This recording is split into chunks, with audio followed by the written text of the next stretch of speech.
एक विकल्प निकाला गया ताकि परमानेंट एम्प्लॉयज़ को रखने की जो शर्तें हैं उनसे मुक्त रहा जाए और कॉरपोरेट की तरह टाइम बाउंड काम निपटाने का सिस्टम भी खड़ा रहे। बिहार में सरकार के इस दायित्व को पूरा करने का दारोमदार बेल्ट्रॉन पर है। Bihar state electronics development corporation limited यह बिहार सरकार का एंटरप्राइज है, यानी कि उपक्रम है। बेल्ट्रॉन जिन लोगों को काम पर रखता है वह कॉन्ट्रैक्ट पर रखे जाते हैं। काम ज़्यादातर डेटा एंट्री का होता है। स्टेनोग्राफर और प्रोग्रामर की हायरिंग भी बेल्ट्रॉन के जरिए ही होती है। हाई कोर्ट और सचिवालय से लेकर के ब्लॉक पंचायत स्तर तक कंप्यूटर पर डेटा एंट्री का काम ये लोग करते हैं, जिसके एवज में इनको एक रकम मिलती है, यानी कि वेतन मिलता है। अगर संख्या के लिहाज से देखें तो ये 20,000 लोग नहीं हैं, बल्कि 20,000 परिवार हैं और ये लोग ठेके पर काम करते हैं। बहुत लंबे समय से ये लोग अपनी शिकायतें उठाते रहे हैं। उनके साथ जाति, शोषण, अपमानजनक बर्ताव होता है, यह बात कहते रहे हैं। मुझे काफ़ी लंबे समय से शिकायतें भेजी जा रही थी और उसके साथ उनके सबूत भी इंडिया न्यूज़ की एडिटोरियल टीम ने इन तमाम मामलों को देखा और अपने पटना ब्यूरो के जरिए पड़ताल कराने के बाद हम इस नतीजे पर पहुंचे कि 20,000 परिवारों की आवाज़ को रखा जाना चाहिए और असलियत क्या है इसको समझना चाहिए। हिंदुस्तान में आज की तारीख में मसाइल बहुत सारे हो सकते हैं, लेकिन इससे ज़रूरी कोई दूसरा मुद्दा नहीं हो सकता है कि आप 20,000 परिवारों की रोज़ रोज़ की लड़ाई और रोज़ रोज़ की जलालत को एक सवाल के तौर पर रखें और उसकी असलियत की पड़ताल करें। पहले वैसे लोगों को मैं आपको सुनाना चाहता हूं जो बेल्ट्रॉन और उर्मिला। अब उर्मिला क्या है ये मैं आपको आगे बताऊंगा, बस इतना समझ लीजिए कि बेल्ट्रॉन जिन लोगों को कॉन्ट्रैक्ट पे रखता है उतने लोगों को लेकर के एक कंपनी आती है, उसका नाम उर्मिला है और वो फिर बेल्ट्रॉन को देती है, यानी कि आउटसोर्स कंपनी। उर्मिला के अलायंस में डेटा एंट्री ऑपरेटर की नौकरी करने वाले जो लोग हैं वो परेशान हैं और वो क्या कह रहे हैं पहले आप इसको सुनिए। इसके बाद आज एक बड़ी चर्चा है और एक बड़ी पड़ताल भी। और हमारी मांग सरकार से ही है कि हमारी सेवा संयोजन हो सरकार में। हम बेल्ट्रॉन के द्वारा आते हैं, सारा क्रियाकलाप बेल्ट्रॉन करती है और जो भी बेनिफिट के हम लोग मांग करते हैं गवर्नमेंट से, अधिकारियों से, तो वो कहते हैं कि आप उर्मिला के आउटसोर्सिंग है। आउटसोर्सिंग कह के हमको नकार जाता है। आपने तत्काल देखा हुआ कि लड़का के पेमेंट के चलते उन्होंने अपने इच्छा मृत्यु मांगा राष्ट्रपति से। ये दुर्भाग्य है हमारे राज्य का। काम करने के बावजूद भी उसको पेमेंट 3-3, 4-4 महीना नहीं मिलती है। अधिकारी उसकी पेमेंट के पर ध्यान नहीं देते हैं। हम लोग का पेमेंट देखिए भिन्न प्रकार का पेमेंट है, किसी का पेमेंट विलम्ब होती है, हाँ क्योंकि प्रक्रिया बहुत लंबा है। देखिए ब्लॉक का 4 महीना, 3 महीना, 5 महीना, 6 महीना, मुख्यालय का 20 दिन, 25 दिन, 1 महीना लेट होता ही होता है। हम लोग उसके पीछे दौड़ते हैं, भागते हैं, मेरा पेमेंट कहाँ गया, किसके पास में गया, कहाँ है। तो हम लोग लगने के बाद ही पेमेंट, कुछ प्रक्रिया जल्दी होती है, शिथिल नहीं है। और वो पेमेंट के लिए रात दिन इकट्ठा होने पर देखिए महिलाएं खड़ी हैं। इनका लोग एसपीएल का सुविधा मांगते रहेंगे सरकार से, आज तक नहीं मिली। अब बताइए गवर्नमेंट में जो है महिला उनको मिलता है, इनको नहीं मिलता है, क्यों? ये भेदभाव है। इसी भेदभाव के चलते आज हम लोग एकत्रित होते आए हैं। हड़ताल भी किए हैं, काला बिल भी लगाए हैं, उपवास भी किए हैं, लेकिन सुनवाई अभी तक कुछ नहीं हुई है। देखिए अभी हमारे जो बिहार सरकार के विभागे हैं, करीब करीब 44-45 विभागे ऐसी हैं जिसमें प्रमुख रूप से बेल्ट्रॉन के माध्यम से हम लोग काम कर रहे हैं और ये कम से कम 22-25 साल से लगातार जो है आउटसोर्सिंग के माध्यम से सरकार हमसे काम ले रही है। जबकि हम लोगों ने हमेशा एक ही डिमांड रखा है सरकार से कि आउटसोर्सिंग व्यवस्था को समाप्त करते हुए हमें भी विभाग में समायोजित कीजिए, क्योंकि जो नए संवर्ग के जो लोग आते हैं डायरेक्ट सरकार उनको कॉन्ट्रेक्चुअल लेती है। डे 1 से वो कॉन्ट्रेक्चुअल कहलाते हैं, संविदा कहलाते हैं और हम 25 साल से काम कर रहे हैं, लेकिन आज भी आउटसोर्स पे काम कर रहे हैं। तो हमारी सरकार से यही मांग है कि इस व्यवस्था को समाप्त कीजिए, एजेंसी और ठेका मजदूरी को समाप्त कीजिए। हमारा सेवा समायोजन अभी तक नहीं हुआ है। 3 साल के बाद तो सभी लोग सरकारी हो जाते हैं, हम तो अभी तक संविदा नहीं हो पाए हैं। 18 साल का सर्विस में सर अभी तक हम संविदा नहीं हो पाए हैं। 3 साल के लोग नौकरी करते हैं तो सरकारी हो जाते हैं और अभी तक हमारे माथे पर आउटसोर्स का ये धब्बा लगा हुआ है। नीचे तबके का कर्मचारी जो 4th ग्रेड कहलाते हैं वो भी हमारा वैल्यू नहीं करते हैं, जबकि हमारा कार्य तृतीय वर्ग का है। हम एलडीसी का काम करते हैं, कहीं कहीं जगह हम यूडीसी का काम करते हैं, फाइल वर्क करते हैं, बिल पास करते हैं, उसके बाद भी सरकार हमारे लिए कुछ भी नहीं कर पा रही है। सैलरी को लेकर के दिक्कत है कि हम लोग पे कोई ध्यान नहीं दिया जाता है। सब लोग अपना जो सरकारी कर्मी हो लोग अपना उन लोग को 1 तारीख को पेमेंट आ जाना चाहिए, लेकिन हम लोग का पेमेंट 1 महीना बाद भी आए फिर भी उन लोग को कोई फ़र्क नहीं पड़ता है।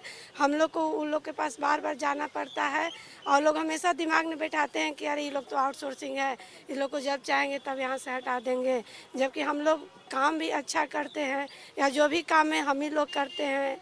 यहाँ तक कि अब ई ऑफिस से काम होता है तो कौन करेगा, तो ऑपरेटर करेगा। आज अगर हमको हटाया जाता है तो हम कल हमको क्या मिलेगा? कल से मेरा सैलरी बंद हो जाएगा, कोई ग्रेजुटी नहीं, कुछ नहीं हमको मिलेगा, जाइए अपना घर। तो ये सबसे बड़ी समस्या है। ये जो आप बयान सुन रहे हैं, इस तरह के सैकड़ों हजारों बयान में आपको सुना सकता हूँ। कमोबेश आपको उसमें 3-4 चीज़ें मिलेंगी जो सवाल हैं और वो संगीन हैं। आपके साथ सलूक ठीक नहीं होता है, वेतन देर से आता है, वेतन में कटौती होती है और बेवजह का दबाव है, अपमानजनक बर्ताव है।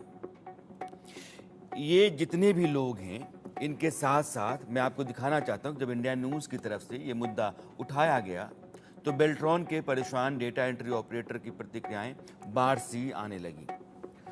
कुछ लोगों ने कुछ इस तरह के अपने दर्द बताए कि लगा कि इस तरह के हालात तो ठीक नहीं हैं। जैसे रवि कुमार, ये डेटा एंट्री ऑपरेटर हैं और इनका कहना है कि पदाधिकारी लोग हम लोगों को वैल्यू नहीं देते, दूसरे कर्मी का काम जैसे राजस्व कर्मचारी का काम डेटा एंट्री से करवाते हैं और समय आने पर हम लोगों को ही फंसाते हैं। हर दिन 5 बजे छुट्टी होने के बावजूद 7 बजे छुट्टी दी जाती है, नौकरी खाने की धमकी भी दी जाती है। लकी सिंह हैं, वो कह रहे हैं कि मैं लगभग 3 साल से विभाग से पत्र के माध्यम से लड़ रहा हूं, सुधार की उम्मीद अभी नजर नहीं आती है। ये मैं लगभग 3 साल से विभाग से पत्र के माध्यम से लड़ रहा हूं, सुधार की उम्मीद अभी नजर नहीं आती है। लकी सिंह ये भी डेटा एंट्री ऑपरेटर हैं। एक है समीर अहमद, वो कहते हैं कि आपने बहुत अच्छे तरीके से 20,000 बेल्ट्रॉन डेटा एंट्री ऑपरेटर के दुख दर्द को समझा और प्रसारित किया है। मंत्री और कई नेताओं से बात हुई इस मामले में, लेकिन सभी झूठा आश्वासन देकर के ठगने का काम करते हैं। ये इनकी अपनी राय है और इनको लगता है कि जो लोग भी बात करते हैं वो महसूस तो करते हैं कि कुछ गलत हो रहा है, लेकिन उसका निदान वो लेकर के नहीं आते हैं। वो इस समस्या का, उनकी मुश्किलों का, उनके अपमानजनक जीवन का निपटारा नहीं करते हैं। वैसे ही कृष्णा गुप्ता हैं, उर्मिला कंपनी को बेल्ट्रॉन से हटाइए, इनकी एक मांग है। अब सवाल यह है कि उर्मिला और बेल्ट्रॉन के बीच में क्या सांठगांठ है। जिन कर्मचारियों को बेल्ट्रॉन रखता है उसकी चिट्ठी होती है, केवल उर्मिला ला करके उन लोगों को देता है। तो बेल्ट्रॉन और एम्प्लॉयज़ के बीच में कॉन्ट्रैक्ट है, तो सीधे सीधे इन दोनों के बीच में इंटरेक्शन क्यों नहीं होना चाहिए? उर्मिला के जरिए चीज़ें क्यों चलती हैं, यानी कि वाया मीडिया क्यों चल रहे हैं आप? डेटा एंट्री ऑपरेटर संघ बिहार बड़ा सवाल खड़ा कर रहा है। वो ये कहता है कि 7,000 से 15,000 प्रति कर्मी के दर से सरकार नुकसान उठाकर भी इस प्रथा को खत्म नहीं करना चाहती है। अब 5,000 से 7,000 प्रति कर्मी का नुकसान सरकार को कैसे होता है? आज एक बड़ा पैनल इन्हीं बेल्ट्रॉन कर्मियों का होगा जो कॉन्ट्रैक्ट पर रखे गए हैं, इनसे पूछ करके हम आपके सामने रखना चाहेंगे। उर्मिला जैसी कंपनी को दलाली के रूप में रख करके बड़ा घोटाला किया जा रहा है, ये इन लोगों का आरोप है। दलाली कैसे है, क्या है, इसकी पड़ताल की जानी चाहिए और इंडिया न्यूज़ कर रहा है। कहीं न कहीं सरकार इसमें शामिल है, यह आरोप भी इन लोगों का है। लिहाजा सरकार की भूमिका क्या है, बेल्ट्रॉन क्या करता है, उर्मिला के मत्थे क्या है और उर्मिला कौन सा खेल करता है, उसका क्या कोई गोरख धंधा है? अगर है तो फिर क्या है? तो आज जो पहली कड़ी है, इसमें बेल्ट्रॉन के उन तमाम एम्प्लॉयज़ को लेकर के हम आए हैं जो ठेके पर बिहार में काम करते हैं, जिनकी तादाद 20,000 से ज़्यादा है। और ये अजय कुमार हैं जो प्रदेश अध्यक्ष हैं डेटा एंट्री ऑपरेटर जो हैं उनके यूनियन का। रंजन कुमार हैं, आप भी डेटा एंट्री ऑपरेटर हैं। विशाल कुमार हैं, आप भी डेटा एंट्री ऑपरेटर हैं। और अनिल सिंह और अमित जायसवाल। और आखिर में लेकिन बहुत इम्पॉर्टेंट हैं आनंद कुमार। आनंद कुमार वो शख्स हैं जिनकी चिट्ठी मैं आपको दिखाऊंगा और उन्होंने कहा कि ये महीना जब ख़त्म होता है तो मुझे इच्छा मृत्यु दी जाए, मैं अपनी ज़िंदगी ख़त्म करना चाहता हूँ क्योंकि मैं इस तरह के जीवन से आजिज़ आ गया हूँ। ये नहीं चल रही है, ये बोझ हो गई है, घुटन है और बहुत मुश्किल है, हर सांस सांस भारी है, इसलिए मुझे मेरे मुताबिक मरने की इजाज़त दी जानी चाहिए। आनंद, मेरा पहला सवाल आपसे है, ज़िंदगी अपने आप में कई तरह की लड़ाइयों का सिलसिला है, मुश्किलें बहुत सारी आती हैं, मुसीबतें बहुत सारी आती हैं, लेकिन ज़िंदगी को खोना या ज़िंदगी ख़त्म करना विकल्प नहीं होता है और यह अपने आप में एक तरह का अपराध भी है। रूही,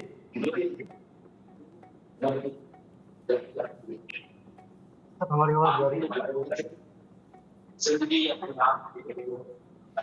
आनंद, आपको मेरी आवाज़ आई? सर हमारी आवाज जा रही है? आपकी आवाज मैं आपका नेटवर्क ठीक कराता हूं, आपकी आवाज़ में दिक्कत है। अजय, आप तो पूरे यूनियन के प्रेसिडेंट हैं, ये क्या है, 5 से 7 हज़ार प्रति कर्मी का नुकसान सरकार को कैसे हो रहा है? सर ये आपका सर बहुत बहुत धन्यवाद सर, जो आपने हम लोग का आवाज उठाया, आपका शुक्रगुजार हूँ हम सब डाटा इंटरप्रेटर। सर ये नुकसान जो है सर, सरकार एक जीएसटी काटती है सर, और हम मैं एक मिनट के लिए आपको रोकना चाहता हूँ। जितने भी आप लोग हैं, जब जो बोलें वही अनम्यूट करें, जब आपकी बारी नहीं हो तो अपने फ़ोन को आप म्यूट मोड में रखें। हाँ अजय, बोलें आप। सर आपका बहुत बहुत धन्यवाद सर, जो आपने हमारी आवाज उठाई सर। हम सर डाटा इंटरप्रेटर का सर बड़ी दुख भरी कहानी है सर। हम 2001 से वित्त विभाग में सर कार्यरत हैं और हमारी सेवा कुछ दिन के लिए सर बची हुई है सर। हम सभी मिलकर, हम सभी साथियों ने मिलकर काफ़ी भाग दौड़ करने के बाद, अधिकारियों के पास जाने के बाद, अधिकारियों के पास जाने के बाद, मंत्री के पास जाने के बाद हमारी समस्या का सर हल नहीं होती है सर। बड़ी दुख दर्द होता है सर। नहीं, समस्या क्या है आपकी? आप लोग बहुत लंबे समय से ये कहते रहे हैं कि हमारे वेतन में बेवजह कटौती होती है, हमारे साथ बर्ताव ठीक नहीं होता है, कभी भी निकाल दिया जाता है, काम का बोझ ज़्यादा डाला जाता है, लेकिन है क्या? सर सबसे बड़ी तो डर यही है सर कि हमारी सेवा किसी भी समय सर, बगैर सर स्पष्टीकरण का सर, किसी भी समय हमारी सेवा को वापस की जाती है सर। अगर अधिकारियों का डर, कर्मचारियों का डर, हमसे सर कोई एक सर मामूली मिस्टेक होती है सर, मिस्टेक से हर एक इंसान से होती है, तो हमसे न कोई पूछा जाता है सर, और हमारी सेवा एक लंबी अवधि सरकार में देने के बाद उनको वापस कर जाती है। वापस होने के बाद सर हमारे बाल बच्चे और हम रोड पे आ जाते हैं सर। ऐसे कितने लोग हैं जिन्होंने गलती की और गलती की सजा ये है कि उनको नौकरी से निकाल दिया गया? सर अभी तो सर हमारे विभाग में, हमारे सर बिहार में जो हमारे साथी हैं सर, करीब 100 ऐसे हैं सर, जो कि सर मामूली गलती का, एक सर टाइपिंग माइनर मिस्टेक के कारण सर उनकी सेवा वापसी कर जाती है सर। आप भी बताइए सर, 25 साल, 20 साल, 22 साल, 10 साल, 12 साल सर सेवा देने के बाद अगर छोटी सी गलती से हम वापस कर जाती है सर, कितना हमको दुख होता होगा सर। हम दर दर भटकते हैं, जगह जगह जाते हैं, लेकिन हमारी सुनवाई नहीं होती है। इस कारण से सर हम सब साथियों ने मिलकर आपसे सर अनुरोध किया सर, आप भी हमारी आवाज को सर सरकार हमारी कोशिश ये है कि जो आपके हालात हैं, जो आपकी असलियत है, जो मुसीबतें, मुश्किलें, परेशानियां हैं, या आपके साथ जो कुछ भी गलत हो रहा है उसको मैं रखूं, लेकिन जहां भी आपका सवाल है वहां से भी हम जवाब तलाशेंगे। पहली कड़ी है और इस पहली कड़ी में हम चाहते हैं कि आपकी आवाज़, आप लोगों की दिक्कतों को हम बिहार और देश के लोगों के सामने रखें। रंजन कुमार, आप भी डेटा एंट्री ऑपरेटर हैं, कितने घंटे का काम होता है, क्या बोझा है, क्या मुश्किल है? सुबह 9:30 बजे से शाम को 6 बजे तक हमारी कार्यरत होती है सर। से हम लोग से विलंब तक सेवा ली जाती है। रात को 8 रूही,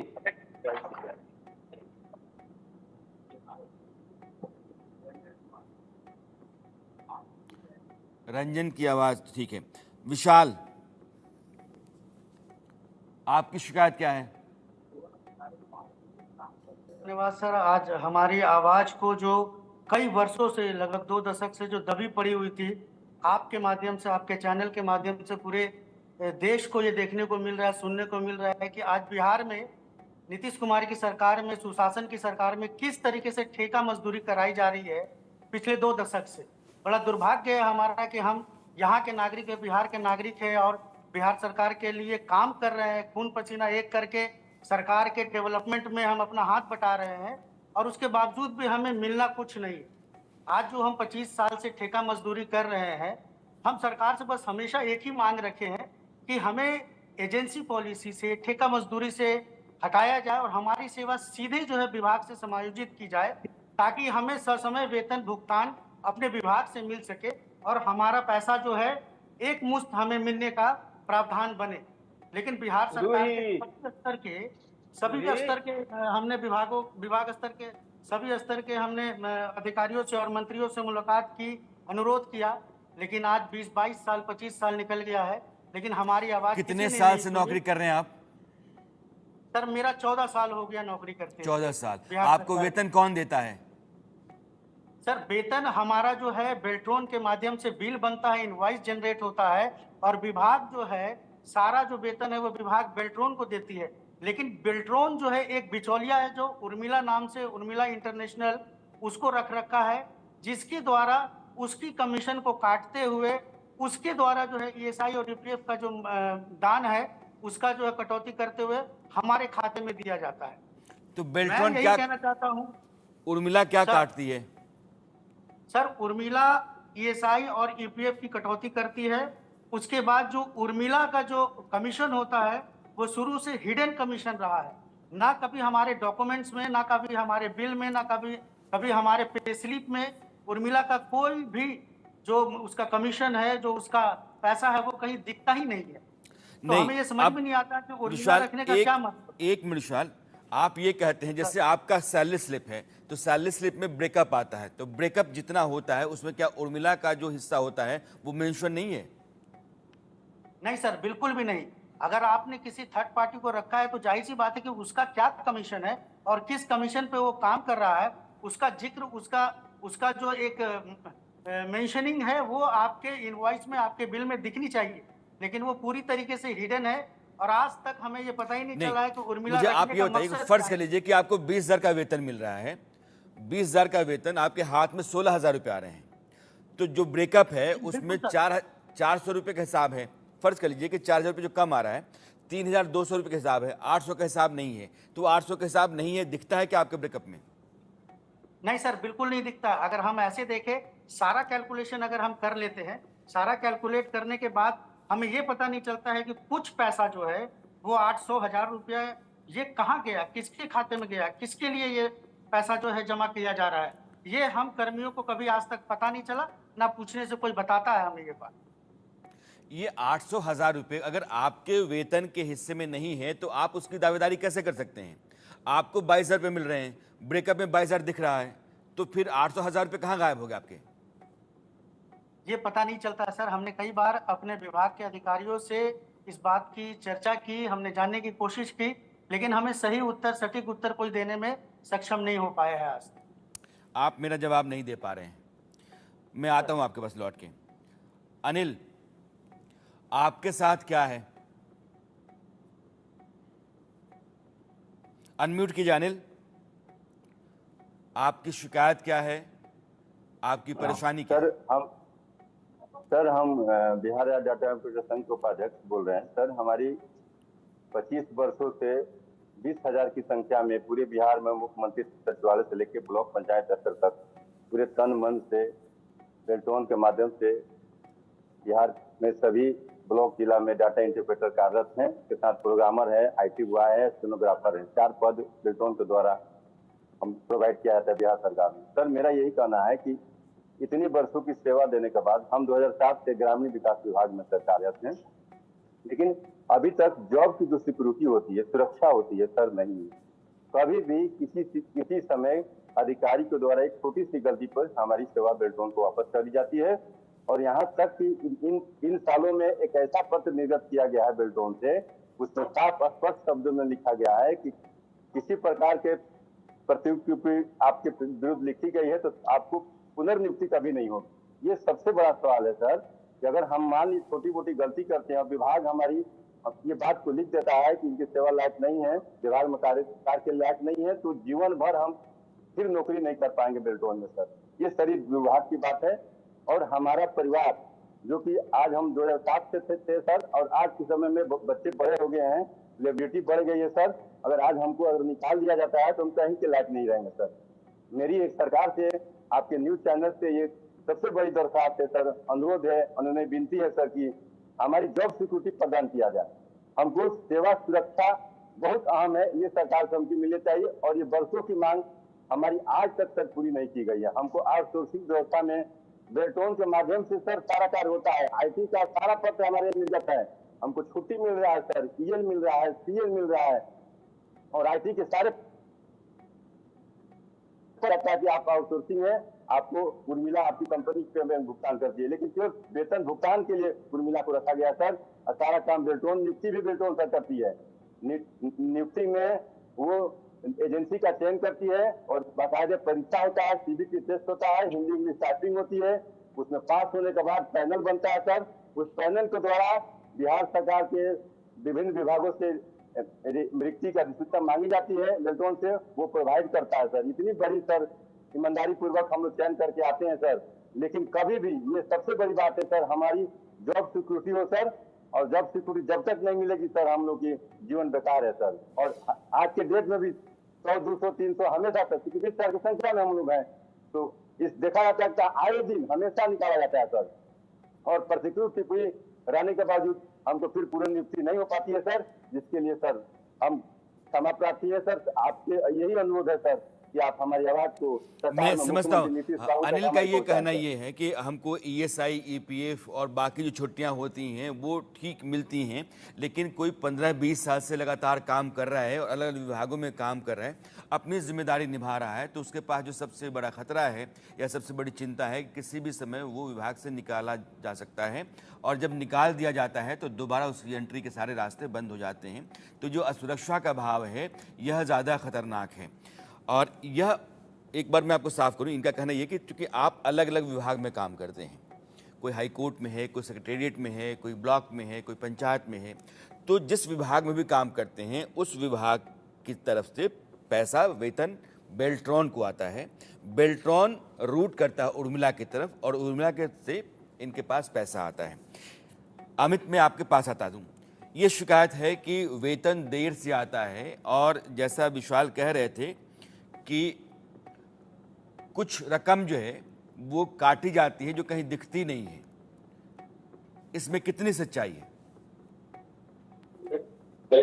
सर का मैं बहुत धन्यवाद देना चाहूंगा कि इंडिया न्यूज चैनल के माध्यम से बेल्ट्रॉन की जो ऑपरेटर की 20 सालों से जो मुसीबतें रही हैं उनको आप लोगों ने उठाने का काम किया है। मैं बताना चाहूंगा, विशाल जी ने जो बात कहा है वो अक्षरशः सत्य है। आप सोच सकते हैं सर कि अगर एक बंदे हैं, एक ऑपरेटर है, उनका 800 से 1000 रुपए का डिडक्ट हो रहा है, जिसको हम लोग नहीं जान पा रहे हैं, और जानने का हम लोगों ने कई स्तर से प्रयास किया, लेकिन हमें वो पता नहीं चल पाया। तो तकरीबन 20,000 लोगों का वो कितना अमाउंट हो जाता है सर। और इसको लेकर के सर हम लोग हमेशा सरकार के माध्यम से पत्र लिख करके प्रयास किए, ये जो बीच का जो बिचौलिया है, उर्मिला है, उसको हटाया जाए। राहुल सिंह सर जो हम एक टाइम में सर वो बेल्ट्रॉन के MD रहे थे, उन्होंने भी इस चीज का जिक्र किया था कि अगर इन लोगों का जो है GST है या फिर इस तरह का चीजें अगर वो हट जाता है तो इन लोगों को इसका बहुत बड़ा फायदा मिलेगा सर। लेकिन ऐसा बिल्कुल नहीं हो पा रहा है सर। आउटसोर्स का मतलब हम लोग समझते हैं सर कुछ समय के लिए, 6 महीने के लिए, साल भर के लिए किसी को आउटसोर्स करके कोई काम करा लिया जाता है सर। लेकिन यहाँ पर 13 साल से, 15 साल से, 20 साल से सर हम लोग काम कर रहे हैं। हम लोग का भी वर्किंग आवर एक सरकारी कर्मचारी की तरह 10 से 5 है जिले में सर।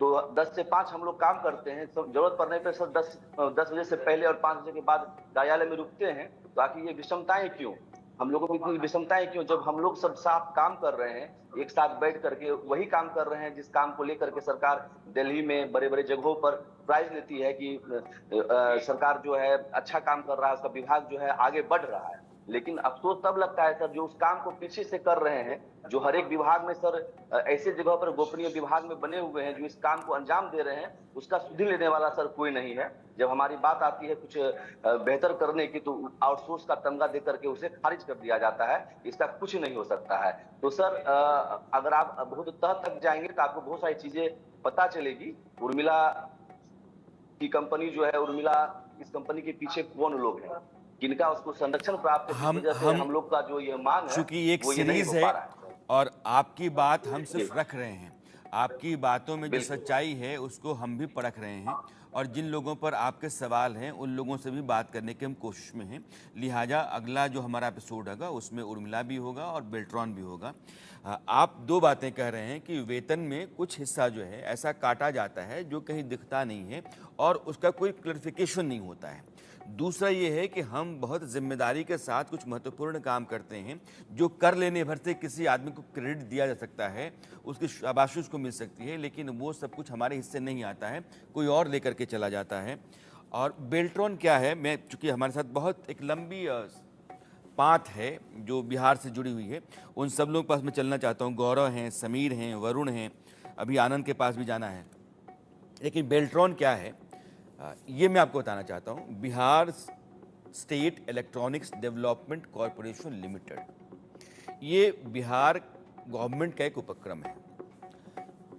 सरकार की जो तकनीकी ज़रूरतें हैं उसको पूरा करने का जिम्मा इसका हिस्से है। इलेक्ट्रॉनिक सर्विस, कंप्यूटर सपोर्ट और आईटी सेवा जो प्रोवाइडर के तौर पर ये काम करता है। राज्य सरकार के विभागों में आईटी सर्विस देना इसका मुख्य काम है। Data entry operator, programmer, IT persons जैसे जो पद होते हैं उन पर लोगों की नियुक्ति बेल्ट्रॉन के जरिए होती है, लेकिन ये ठेके पर होती है, कॉन्ट्रैक्ट बेस पर होती है। और इनका कहना ये है कि ठेका 2, 4, 10 महीनों का, 2 साल का हो सकता है, लेकिन 10 साल, 14 साल, 15 साल, 20 साल का ठेका नहीं हो सकता है। जबकि आप सरकारी अधिकारियों, सरकारी कर्मचारियों की तरह ही हमसे काम करवाते हैं, हमारे ऊपर जिम्मेदारियां उतनी ही हैं, हम उतने ही भरोसे से काम कर रहे हैं, हम आपके ठीक बगल में बैठ के काम करते हैं, लेकिन हमारी भूमिका इतनी भर कि हम आते हैं, अपना काम करते हैं, चले जाते हैं, आप जब चाहें हम निकाल बाहर कर सकते हैं। हमारी जो सैलरी है उससे आप जो काटते हैं हिस्सा जो दिखता नहीं है, उसकी सफाई हमारे पास कुछ भी नहीं है, और सरकार को पर कर्मचारी 5 से 7 हज़ार रुपये का नुकसान हो रहा है। यह भी मैं समझने की कोशिश करूँ कि ये कैसे होता है। अब आपको मैं बताता हूँ कि उर्मिला जो कंपनी है वो क्या है। हालांकि उर्मिला कंपनी को बताने से पहले मैं अमित के पास फिर चलना चाहता हूं, क्योंकि अमित ने जो चिट्ठी लिखी है उस चिट्ठी ने मुझे भी थोड़ा परेशान किया कि कोई आदमी अपनी ज़िंदगी के ऐसे मोड़ पर आ जाता है कि उसको लगता है कि ज़िंदगी ज़्यादा ख़राब है मौत के मुकाबले, इसलिए मौत को अपनाना अच्छा है, और वो अपने मरने के लिए अनुमति मांगता है। मैं आनंद आपके पास आना चाहता हूँ। आनंद, ये ऐसा क्यों है और आप इस मोड़ पर अपने आप को क्यों पाते हैं?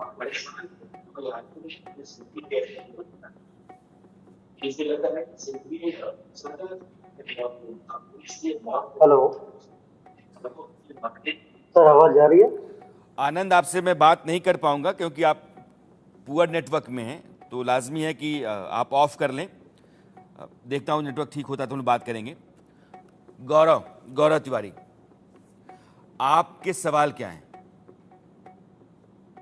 हमारा सवाल बस एक ही है कि यदि सरकार पेमेंट दे रही है और सरकार का अगर एक तरफ कहती है कि हमारे पास उतना पैसा नहीं है, इसके लिए हम कॉन्ट्रैक्ट बेसिस पे बहाली दे रहे हैं, दूसरी तरफ सरकार 40,000 रुपया सैलरी देकर भी उसका जीएसटी काट कर केंद्र सरकार को मतलब कि जीएसटी दे रही है। अर्थात आपका अगर एक तरफ अगर पैसा है तो कह रहे हैं कि जीएसटी दे रहे हैं, ऊपर से कह रहे हैं कि यदि हमारे पास पैसा नहीं है हम कॉन्ट्रैक्ट पर बहाली दे रहे हैं।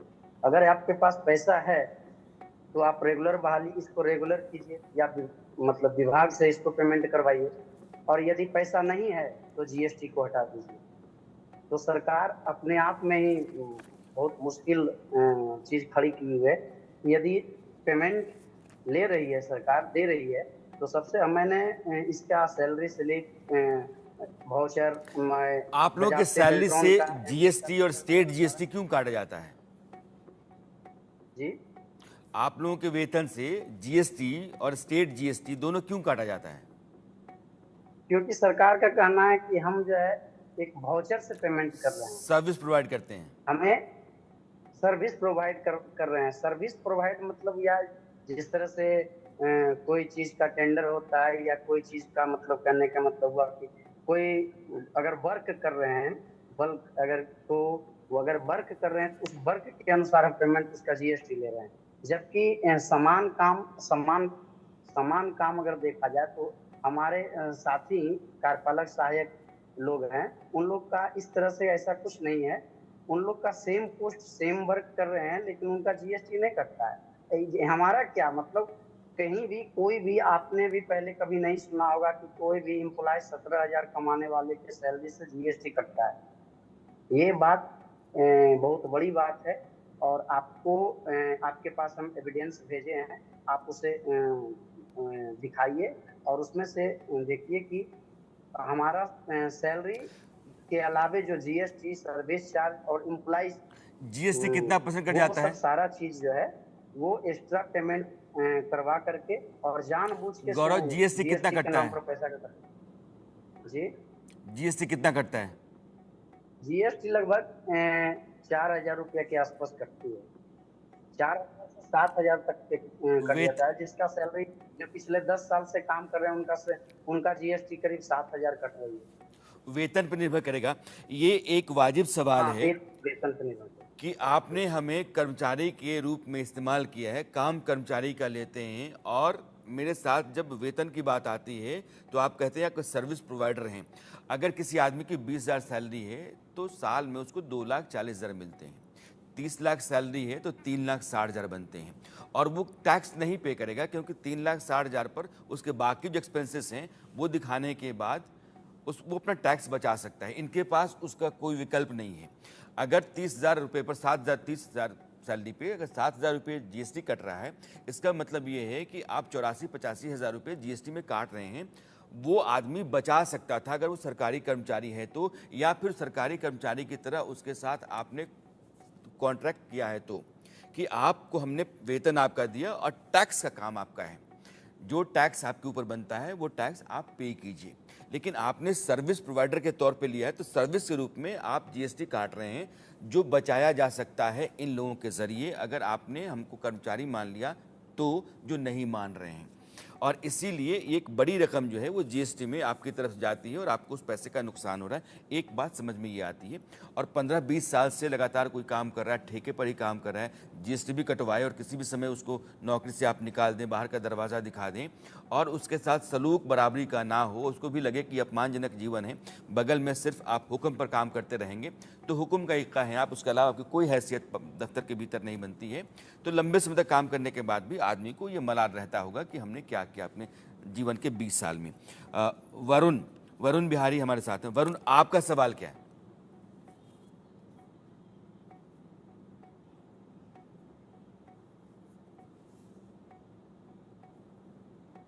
अनम्यूट वरुण, अपने आप को अनम्यूट कीजिए। आप लोग तो कंप्यूटर ऑपरेटर हो यार, आप लोगों को तो जरा ठीक से ही काम करना चाहिए।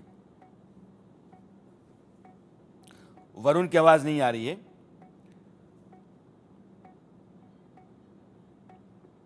समीर जुड़े हैं क्या? समीर, आपकी शिकायत क्या है?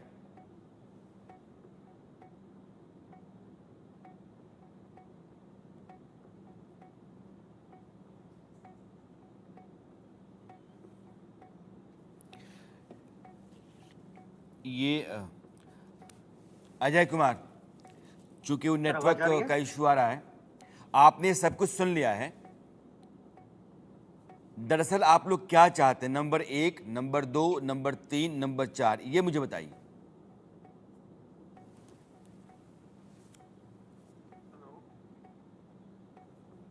आप अनम्यूट कीजिए। आप सब लोग जो हैं वो नॉन टेक्निकल आदमी की तरह बर्ताव कर रहे हैं। आपका ऑडियो वीडियो आप जर्क चल रहा है ऑडियो अनम्यूट करना म्यूट करना ज़रूरी होता है। आप अनम्यूट कीजिए, बात कीजिए। जी सर, आपने सबका बातों को सुना सर? बोलूं सर? हाँ बोलिए। सभी भाइयों की बातों को सुना सर, सबने अपना दुख दर्द को रखा सर। हमारी सर मांग एक ही है कि हमारी सरकार में सेवा संयोजन है सर। एक ही मांग, एकल मांग है सर, ताकि हमारी आने वाले पीढ़ी, हमारे बच्चे और हम सुरक्षित रहें सर। आजकल जो समय चल रहा है सर, हमारी मेडिकल के नाम पर सर बताइए सर, कुछ सुविधा नहीं है। एक कम पैसे में सैलरी है, बच्चों को खिलाते पिलाते पढ़ाते लिखाते हैं सर, बूढ़े माँ बाप घर में हैं। अगर कुछ ऐसा हादसा घर में हो गया सर, तो हम कहाँ से फिर सर ट्रीटमेंट करा पाएंगे? जमीन जेवरात बेचने पड़ेंगे सर। ये मजबूरियां हमें है दो। और तीसरा सर, सैलरी का कोई डिमांड नहीं हम सरकार से सर। सैलरी जो हमें दे रही है, हम उससे संतुष्ट है। हमारी सेवा को सरकार संयोजन करे, संविदा पर करे, ताकि जो भी सुविधा सरकारी कर्मचारी को मिलता है वो हमें मिले। हमारी लाइफ सिक्योर है सर। सभी बच्चे सर, हमारी महिलाएं भी हैं सर, उनकी एक सर एकल मांग थी सर, एक की से आपका एक ही सवाल है कि मेडिकल इंश्योरेंस आपका नहीं है, यही ना? नहीं है सर, नहीं, बिल्कुल नहीं है सर, एकदम नहीं है सर। आज के समय में सर बहुत मोस्ट है सर मेडिकल इंश्योरेंस। इतने भर से आप लोगों की शिकायत खत्म हो जाएगी? नहीं सर, वो तो हमारी सेवा संयोजन सरकार में अगर हो जाए सर, तो हमें सारी सुविधा में मिल जाएगी। हम इसी के लिए तो मांग कर रहे हैं सर, आपसे अनुरोध कर रहे हैं सर, सरकार से अनुरोध कर रहे हैं, हमें सर संयोजन करे सरकार में सबमिट कर, ताकि आप चाहते हैं कि आपको परमानेंट एम्प्लॉय बनाया जाए?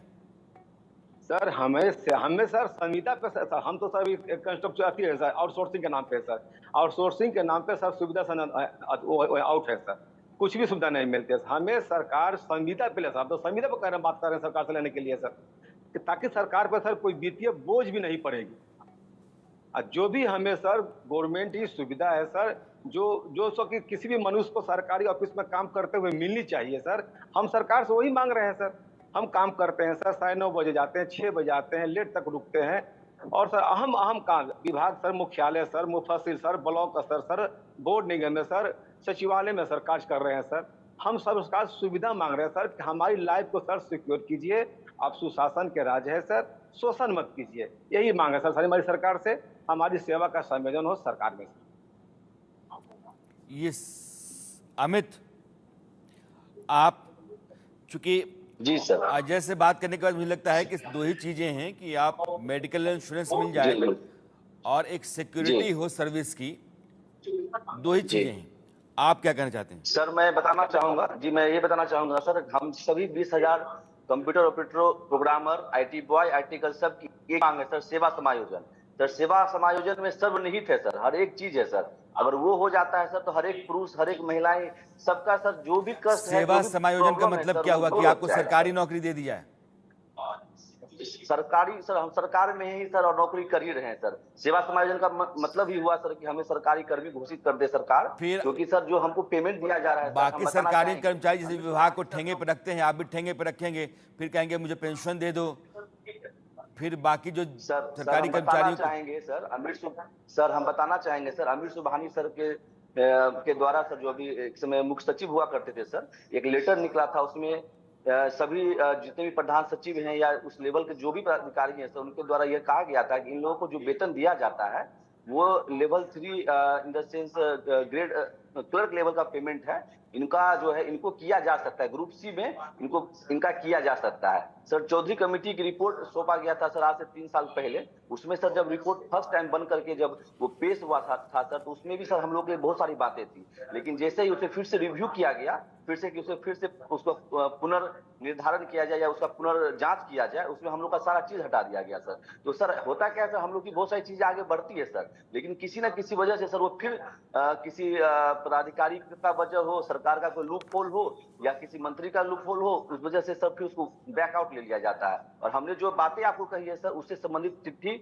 आपको हम या विशाल जी आपको उपलब्ध कराएंगे, जो मैं बता रहा हूं उसके सरकार भी इस चीज को मानती है सर, लेकिन एक्सेप्ट करने से पीछे हट रही है सर। दूसरी बात सर, सबसे बड़ी चीज है सर महिलाओं का SL सर इतना ज्यादा विषमता है सर कि एक महिला कर्मचारी जो सरकारी है उनको एसएल का लाभ मिल रहा है, लेकिन एक जो कॉन्ट्रेक्चुअल हम लोग जो आउटसोर्सर महिला है उनको एसएल का लाभ नहीं मिल रहा है। क्या एसएल कोई मानवीय चीज है सर? वो तो सर प्राकृतिक का देन है सर। तो इसमें आखिर ये विषमता है क्यों कि अगर बेल्ट्रॉन के जो आउटसोर्स कर्मी है उनको एसएल का लाभ नहीं मिलेगा? तो सर बहुत सारी चीजें ऐसी है सर जिसपे बात होनी चाहिए, और इसी बात को सर लेकर आप हम लोग के बीच आए हैं, ये एक दूत बन के, एक भगवान बनकर सर हम आपके माध्यम से देखिए, हम सरकार लोग जर्नलिस्ट हैं, हमारा काम ये है कि अगर कहीं भी कुछ गलत हो रहा है, किसी आदमी का वाजिब अधिकार है और हमको लगता है कि यहाँ आपको आवाज़ बुलंद करनी चाहिए, वो आवाज़ उठ नहीं पा रही है, तो हम उस आवाज़ को लेकर के आते हैं, हम अपना फ़र्ज़ निभा रहे हैं। और मैं यह बात मानता हूँ कि बिहार की सरकार अगर कहती है कि 45 विभागों में 4.25 लाख नौकरियां अब सृजित की जाएंगी और 4.25 लाख नौकरियां दी जाएंगी, तो आप 20,000 लोगों को उसको सरकारी नौकरी के तौर पर ले लेने में क्या दिक्कत है? और 20,000 नई नौकरियां हो सकती हैं। और आप लोग एक्सपीरियंस हैं, 15 साल से 20 साल से सरकार की जिम्मेदारियां निभा रहे हैं। सरकार जो भी काम करवाना चाहती है आप लोग करते रहें। अगर आप सक्षम नहीं होते तो आपको निकाल दिया गया होता। आप कह रहे हैं कि ये गलती पर दरवाज़ा बाहर का दिखा दिया जाता है, तो बाहर का दरवाज़ा दिखा दिए जाने के विकल्प के लगातार सिर पर तलवार लटकने की तरह खड़ा होने के बाद भी अगर आप बने हुए अपनी कुर्सी पर, इसका मतलब ये है कि आप काम के लोग हैं, आप अपना दायित्व निभा रहे हैं। और ऐसे लोग 10 साल 15 साल से सरकार के साथ हैं, सरकारी महकमों में अपना काम कर रहे हैं, तो उनको परमानेंट या उनको सरकारी नौकर के तौर पर इस्तेमाल किया जाना चाहिए। बेल्ट्रॉन के जरिए उर्मिला नाम की कंपनी के रास्ते उन पर गांठ नहीं डालनी चाहिए। तो उर्मिला क्या है, मैं इन लोगों से बात करने से पहले आपको बताना चाहता हूँ कि बेल्ट्रॉन उर्मिला के रिश्ते पर 10 सवाल हैं। एक कंपनी है, ये कंपनी जितने भी लोग चाहिए बिहार में अलग अलग महकमों में टेक्निकल सर्विस के लिए, बेल्ट्रॉन उसके लिए उर्मिला से मांग करता है और उर्मिला जो है वो मैन पावर सप्लाई करता है। ठीक, मान लिया हमने, उसके एवज में उर्मिला को बेल्ट्रॉन की तरफ से कुछ रकम जाती होगी, लेकिन बेल्ट्रॉन सीधे अपने एम्प्लॉयज़ को डील करने की बजाय वो उर्मिला के ज़रिए एम्प्लॉय को डील करता है। यानी उर्मिला की तरफ से आपके पास वेतन जाता है और काम लेते हैं सरकारी कर्मचारी अलग अलग विभागों में। इनकी जो स्थिति है वो बेसिकली फुटबॉल की तरह है। बेल्ट्रॉन और उर्मिला इंटरप्राइजेज हैं, इंटरनेशनल के बीच में आउटसोर्सिंग समझौता है। सरकारी विभागों को टेक्निकल पर्सन मुहैया कराना इसका काम है। डेटा एंट्री ऑपरेटर के साथ दूसरे कर्मचारियों की आउटसोर्सिंग का भी काम करती है। बेल्ट्रॉन के जरिए स्टाफ की भर्ती करने का काम है। कर्मचारियों की सैलरी स्लिप पर उर्मिला कंपनी का ही नाम दर्ज होता है।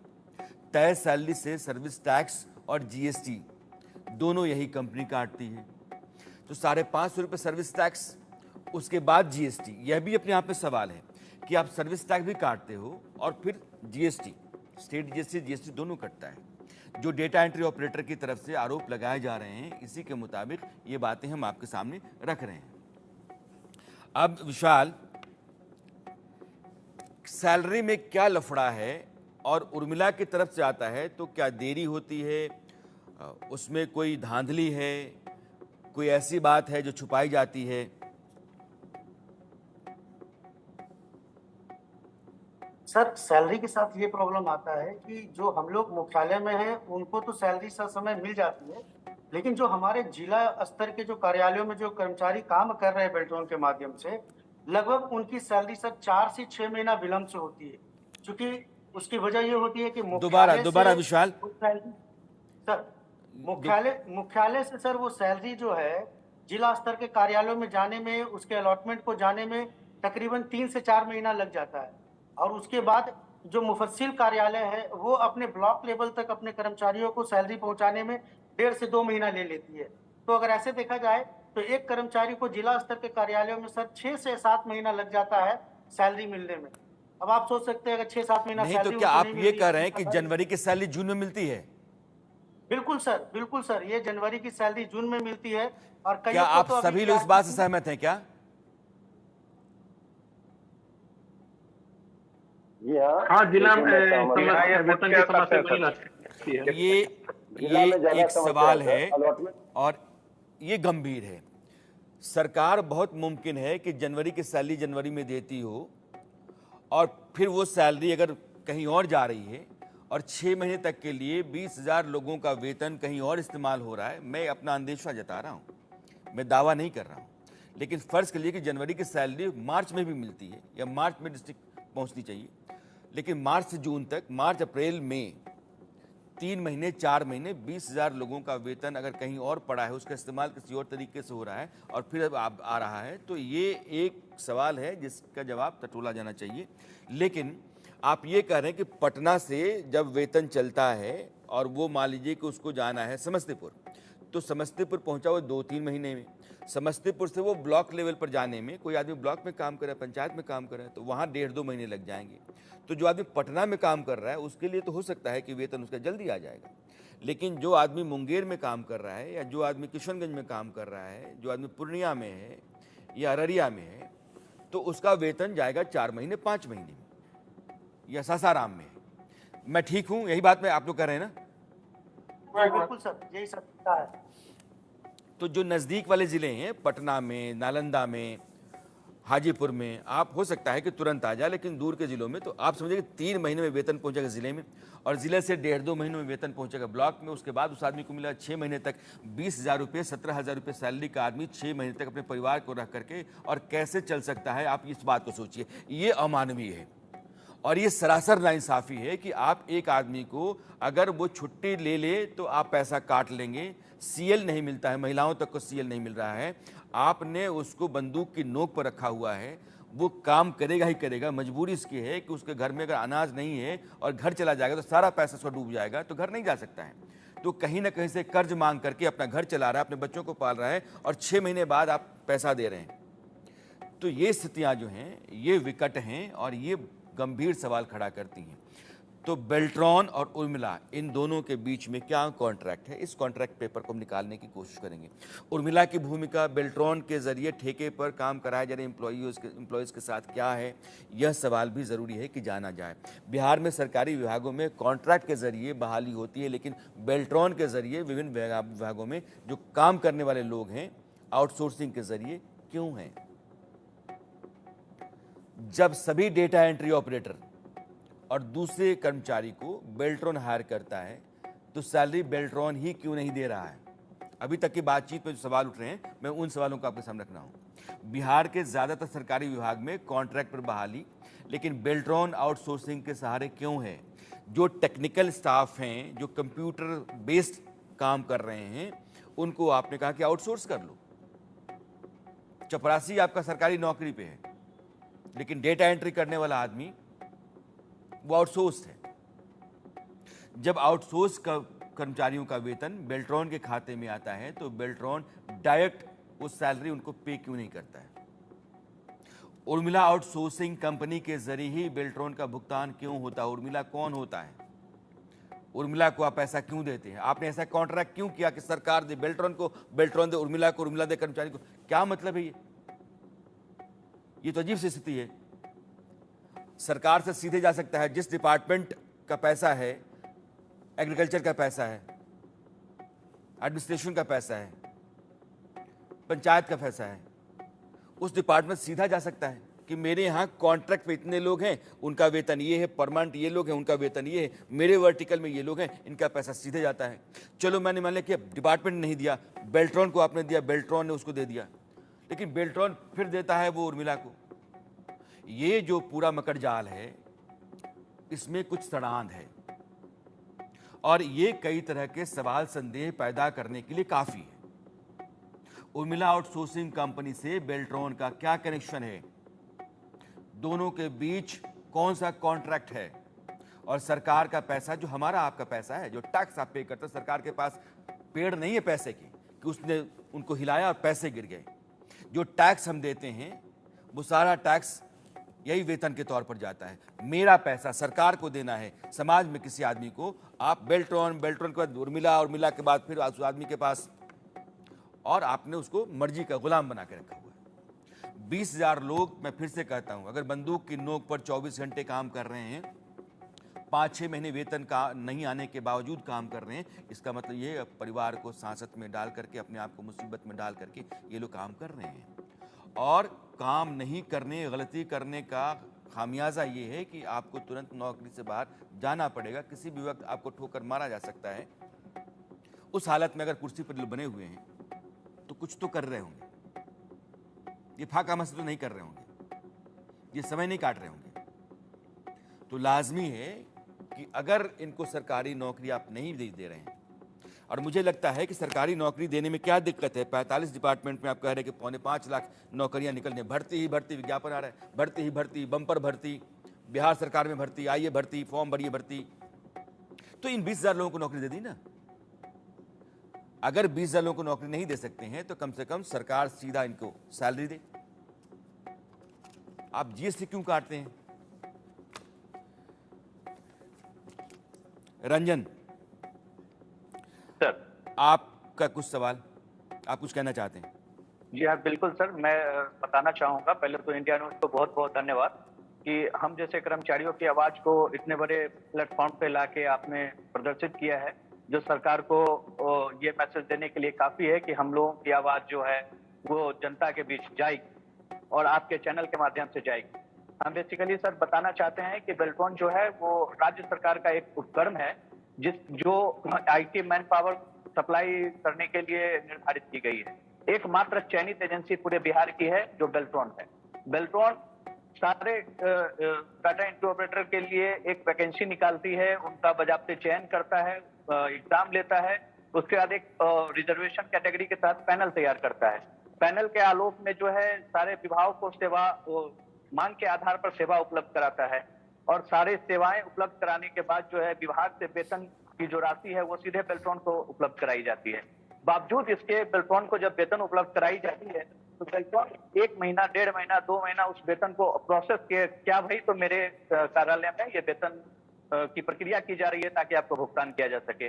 वो राशि जो है वो फिर उर्मिला को उपलब्ध कराते हैं, जिसमें GST की राशि भी ऐड होती है। सरकार हम लोगों को गुड्स समझती है, जबकि GST गुड्स वस्तुएं पर लगती है, हम लोग मैन पावर है, हमारी सेवाएं दी जाती है। तो इस आधार पर सर्विस में भी है, लेकिन सर्विस जो है आपका वो सरकारी कर्मचारियों के तौर पे आपको होना चाहिए। सर्विस टैक्स है, लेकिन सर्विस टैक्स क्यों जुड़ा हुआ है आप लोगों के साथ, ये अपने आप में एक बड़ा सवाल है और इसकी पड़ताल भी हम कर रहे हैं। कुछ बड़े बुनियादी सवाल आपके हैं, मुझे लगता है कि वाजिब हैं, आपकी लड़ाई गैर वाजिब नहीं है, उसमें बहुत सारे कारण हैं। इन कारणों की पड़ताल हमारी टीम कर रही है और हम बेल्ट्रॉन और उर्मिला के बीच में जो कॉन्ट्रैक्ट है क्या है, क्यों वाया मीडिया आपके साथ पास पैसा आता है, क्यों 5-6 महीनों के बाद आपको पैसा मिलता है, क्यों आपको वो सहूलियतें नहीं मिलती हैं जो सरकारी कर्मचारियों को मिलनी चाहिए 15 साल 20 साल काम करने के बाद भी। इसलिए इन तमाम सवालों का जवाब हम टटोल रहे हैं, तलाश रहे हैं और उनको फिर बार बार लाने की कोशिश करेंगे। आज हमारा ये पहला एपिसोड था ताकि हम बता पाएँ कि आपकी दिक्कतें क्या हैं, आपकी लड़ाई कैसी है, आपकी मुश्किलें कैसी हैं और आप जो शिकायतें कर रहे हैं वो कितनी गंभीर हैं। बहुत बहुत शुक्रिया आप लोगों का जुड़ने के लिए, अपनी बात रखने के लिए।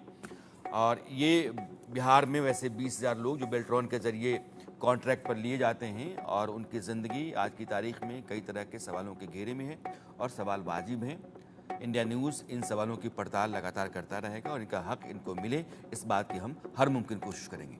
अरसत में आज इतना ही। मेरी आपकी मुलाकात कल फिर होती है, तब तक ले दीजिए विदा।